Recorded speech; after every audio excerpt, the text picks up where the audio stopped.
কিছু পাচ্ছি না। এখানে একটা হসপিটাল আছে, হসপিটালের মধ্যে না একটা চোখের ডাক্তার আছে, না একটা কানের ডাক্তার আছে, না একটা দাঁতের ডাক্তার আছে, না একটা কোনো গাভী ডাক্তার আছে। মহিলারা কোনো পরিষেবা পাচ্ছি না। সেই ফুরফুরা হসপিটালে দিতে পারবো না, কারণ ফুরফুরা হসপিটালে সেরকম ব্যবস্থা নেই আর সেরকম কোনো সিস্টেম নেই। মতলব হসপিটাল যে করেছে এখানে পরিষেবায় কিছুই নাই, বা এত বড় আমাদের দাদাজি পিকিলওয়ার সিলসিলা মতলব এখানে তো 20 বছর আগে হওয়া দরকার। তো আপনারা সবার এখানকার বাসিন্দা, আপনি বলুন তো ফুরফুরা হাসপাতালে কি ট্রিটমেন্ট হয় বলুন, কেউ করান? এই জায়গাটায় এসে মেহমানরা এসে সেই হসপিটাল দেখছে, তাদেরকে দেখে দিয়ে আর এই কোটি কোটি টাকা যে আসছে সেই টাকাগুলো কোথায় যাচ্ছে বা কে নিচ্ছে, কে খাচ্ছে? এইচএসসি হাবিব মিডিয়া ও শেখালা টিভি, আমি শেখ হাবিব রয়েছি আপনাদের সঙ্গে। আমি এই মুহূর্তে উপস্থিত আছি জাঙ্গিপাড়া ব্লক ফুরফুরা পঞ্চায়েত এলাকা, ঠিক যে ফুরফুরা যে হসপিটাল আছে, ফুরফুরা প্রাথমিক স্বাস্থ্য কেন্দ্রে আছি। এখানে এসেছি আজ, মানে ফুরফুরা শরীফ হচ্ছে ভারতের দ্বিতীয় তীর্থভূমি। এখানে কিন্তু পরিষেবা হসপিটালে সেরকম নাই, যে ইমার্জেন্সি কোনো কেস হলে এখানে এসে আপনার পরিষেবা পাবেন না। মানে ফুরফুরা শরীফ যে দ্বিতীয় তীর্থভূমি, এখানে যে পরিষেবা নাই, মানে এলাকার লোক ঠিকমতো পরিষেবা পান না। হয় যেতে হয় আইয়া ইচাবসি হসপিটালে, নাহলে জাঙ্গিপাড়া, নাহলে ওয়ালস, নয় কলকাতা। ঐতিহাসিক ইসালে সব 21, 22, 23 ফাল্গুন এখানে লক্ষ লক্ষ মানুষের জমায়েত। 52 জেলার মুরিদানরা এখানে আসেন, এসে এখানে কোনো যদি একটা বিপদ হলে কিন্তু এখানে কোনো পরিষেবা পায় না, এরা ছুটে অন্য জায়গায় যেতে হয়। ভারতের দ্বিতীয় তীর্থভূমি ফুরফুরা শরীফ, বিশাল একটা এখানে মানুষের জমায়েত হয়, কিন্তু এখানে পরিষেবা নাই।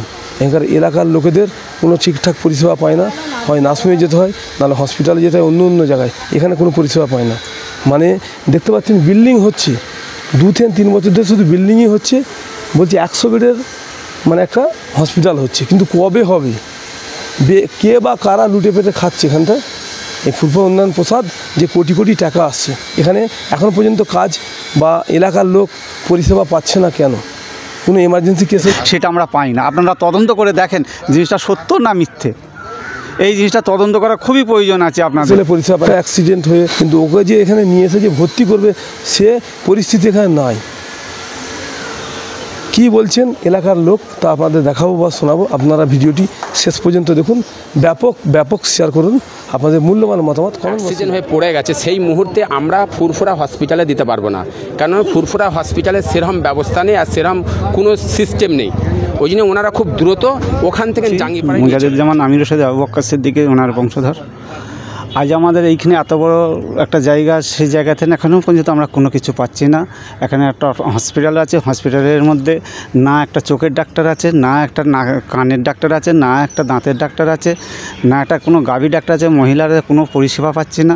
সেইখানে একটা এক্স রে করার জন্য সেখানেও আমরা পাচ্ছি না। যে কোনো হসপিটালে যেতে হচ্ছে, হয় আইয়ে, নাহলে হচ্ছে জাঙ্গিপাড়া, নাহলে শ্রীরামপুর, আমাদেরকে এখান থেকে পাঠিয়ে দিচ্ছে। এত বড় একটা জায়গা, মেহমানরা আসে, লক্ষ লক্ষ মেহমান আসে, এসে এখানে কোনো পরিষেবা পাচ্ছে না। সেই জায়গায় এরা বিভ্রান্ত হয়ে পড়ে যাচ্ছে।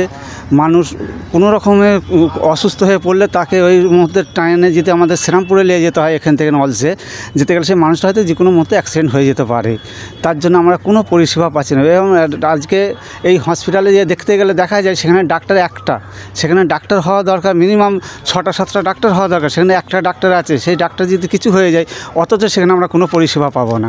সেইখানে যে কোনো মুহূর্তে যাওয়ার সাথে সাথেই বলে দিচ্ছে কি আপনারা তাড়াতাড়ি অ্যাম্বুলেন্স ডাকেন, আমরা এখান থেকে হয় নার্সিংহোমে চলে যান, আর না হলে আপনার শ্রীরামপুর ট্রান্সফার করে দিচ্ছে। তাহলে আমরা সেই জায়গায় আমরা কীভাবে কী পাবো? কোনো ওষুধ নেই, ওষুধের জন্য বলে লিখে দিচ্ছে যে এখানে আমাদের ওষুধের কোনো পরিষেবাও নেই, সেখানে একটা কোনো ওষুধও দিচ্ছে না ভালোভাবে। তা আজকে আমরা চাই এই মুজাহিদুজ্জামান আমিরের শহীদ আবু বকর সিদ্দিকী দাদা হুজুর এই প্রতিষ্ঠান, যেটা আজ 20 থেকে 30 বছরের আগে হওয়া দরকার ছিল, সেই জায়গায় এখনও সরকার কেন ধ্যান দিচ্ছে না আমরা জানি না। যাতে সরকার এই জায়গাটা আরও ভালোভাবে ধ্যান দিয়ে ভালোভাবে কাজ করতে পারে, সেই জন্য আমি সকলের কাছে জানাবো এবং সরকারের কাছেও আমি এটা জানাচ্ছি যাতে এইভাবে আমাদের দিকে লক্ষ্য রাখে। ফুরফুরা উন্নয়ন প্রসাদে যে সঞ্চিত কোটি কোটি টাকা আসছে, সেই সূত্রেও এখন পর্যন্ত উন্নয়ন হয়নি কেন? এখন দেখা যাচ্ছে ফুরফুরা হিসেবে যে আমাদের হসপিটাল আছে, হসপিটালের সামনে একটা বড় বিল্ডিং হয়েছে। সেই বিল্ডিংটার মধ্যে দেখা যাচ্ছে আজ 2 বছর ধরে বিল্ডিং হয়েই যাচ্ছে, একটা পুকুর মধ্যে বিল্ডিং হয়ে যাচ্ছে, 2 বছর ধরে বিল্ডিংটাই হয়ে যাচ্ছে। কিন্তু বিল্ডিংটা কি হচ্ছে, যে মেহমানখানা হচ্ছে না হসপিটাল হচ্ছে, তার কোনো কিছু এখনও কোনো সুরাহা কিছু পাওয়া যাচ্ছে না। তাহলে এইখানে যে আজ কোটি কোটি যে লোক আসছে যে জায়গাটায়, সেই জায়গাটায় এসে মেহমানরা এসে সেই হসপিটাল দেখছে, তাদেরকে দেখে দিয়ে আর এই কোটি কোটি টাকা যে আসছে, সেই টাকাগুলো কোথায় যাচ্ছে বা কে নিচ্ছে, কে খাচ্ছে, সেটা আমরা এখনও কিছু বুঝতে পারছি না। আমরা চাইবো এখানকার পরিষেবাটা ভালোভাবে হোক, ভালোভাবে থাকুক, সেই জায়গাটা যাবে। এখানে কোনো পরিষেবা পাইনি। পাশে একটা পুলিশ প্রশাসনের একটা জায়গা রেখে দিয়েছে, সে প্রশাসনের কাছে গেলে সেও বলে জাঙ্গিপাড়ায় চলে যাও। আমরা এইখানে কোনো পরিষেবা পাইনি। কেউ যদি কোনো একটা বাড়িতে কোনো ঝামেলা হয়ে যায়, প্রশাসনের কাছে গেলেও আমরা প্রশাসনের কাছে আসতে পারিনি। পুলিশ ফাঁড়ি হয়েছে, পুলিশ ফাঁড়ি এখান থেকে গেলেই বলবে তোমরা জাঙ্গিপাড়া থেকে আগে এসো, জাঙ্গিপাড়া আমাদের বললে তবে আমরা কাজ করব।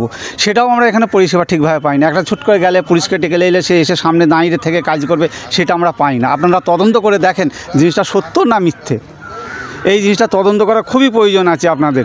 এখানে তদন্ত করে দেখেন, এখানে ভালো কেউ আসলে তাকে এখান থেকে সরিয়ে দেওয়া হয় কেন? একটা ডাক্তার বলুন, একটা প্রশাসনের কেউ যদি আসে ভালো কাজ করার জন্য, তাকেও এখান থেকে সরিয়ে দেওয়া হয় কেন? সেইটা নিয়ে আপনারা ভালোভাবে তদন্ত করে ভালোভাবে যাতে সুষ্ঠুভাবে কাজ হয় সেইটা আমাদেরকে দেন। এই বলে আমার নাম আব্দুল লতিফ সিদ্দিকী।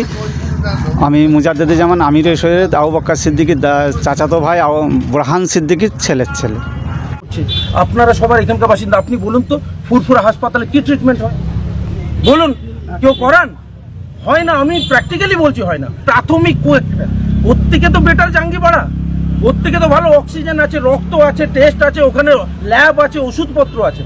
মতলব হসপিটাল যে করেছে এখানে পরিষেবায় কিছুই নাই, বা এত বড় আমাদের দাদাজি পিকিলওয়ার সিলসিলা, মতলব এখানে তো 20 বছর আগে হওয়া দরকার, তো সেসব কিছুই নাই। তো মোটামুটি এখানে কোনো রকমের কোনো পরিষেবা নেই। আমাদেরকে হয় জাঙ্গিপাড়ায় যেতে হয়, বা এখানে শিয়াকালায় হসপিটালে যেতে হয়, অপোলোয় না সঞ্জীবিনীতে।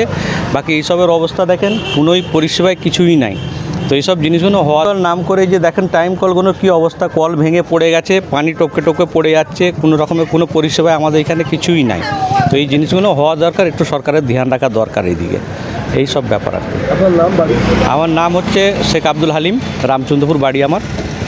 আমাদের এলাকায় বাড়ি? হ্যাঁ, এই পঞ্চায়েতেই আমাদের বাড়ি। এইখানে মতলব কোনো পরিষেবায় নেই বলে আমাদেরকে হয় কলকাতায় দৌড়তে হয়, না নার্সিংহোমে দৌড়তে হয়।